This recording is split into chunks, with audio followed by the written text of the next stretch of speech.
নিজের দুই সন্তানকে নিয়ে শততম টেস্ট খেলতে নামার অনুভূতি জানাতে এলেন মুশফিক।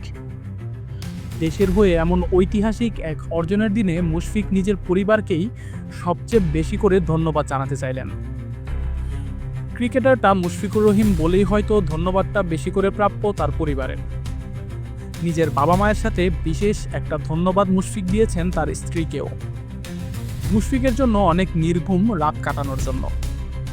বিশেষ এই মুহূর্তটা স্মরণীয় করতে বিশেষ আয়োজন করেছিল বাংলাদেশ ক্রিকেট বোর্ডও।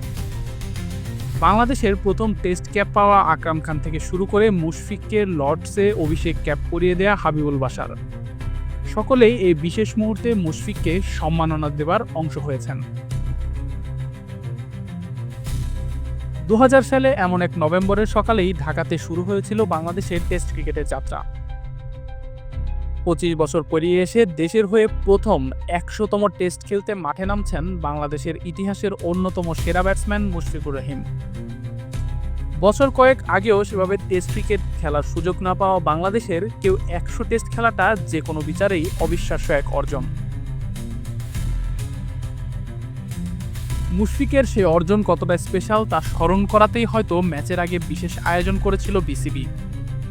প্রথমেই মুশফিককে 100 টেস্ট লেখা সম্বলিত বিশেষ টেস্ট ক্যাপ পরিয়ে দেন হাবিবুল বাশার সুমন, যিনি মুশফিকের সেই চোর হয়ে ওঠা বিখ্যাত টেস্ট ক্যাপটাও পরিয়ে দিয়েছিলেন সেই লর্ডসের মাটিতে।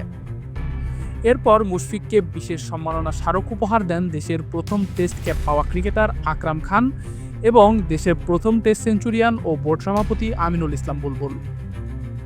আপস মুশফিকের অভিষেক ও শততম এই দুই টেস্টে তার সতীর্থদের স্বাক্ষর করা বিশেষ দুটি টেস্ট জার্সি মুশফিকের হাতে তুলে দেন মুশফিকের ডেবু টেস্টের অধিনায়ক হাবিবুল বাশার ও শততম টেস্টের অধিনায়ক নাজমুল হোসেন শান্ত। মুশফিকের এ অর্জনের শুভেচ্ছা জানিয়ে শান্ত বলেন, ছোটবেলা থেকেই আমরা মুশফিক ভাইয়ের মতোই হতে চাইতাম। তিনি আমাদের অনেকেরই আইডল। আমি আশা করি এই টেস্ট ক্রিকেট খেলাটা আরও অনেক দিন তিনি চালিয়ে যাবেন।